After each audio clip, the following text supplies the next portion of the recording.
Et oui, je me souviens bien effectivement de ce poster à Singapour il y a ça quelques années. Et c'est là où on voit clairement que Mojo n'a pas juste modifié quelques petites choses à la marge, mais vraiment changé notre pratique, notamment dans l'intégration prothétique de nos traitements.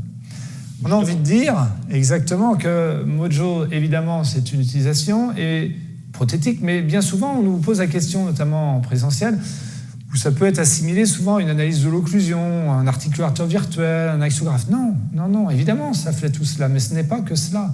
Et nous vous l'avons dit, nous avons au cœur de notre clinique, au cœur de nos préoccupations, nos patients. Évidemment, nous soignons nos patients dans le cas de réhabilitation prothétique classique, qu'elle soit plus ou moins étendue, peu importe.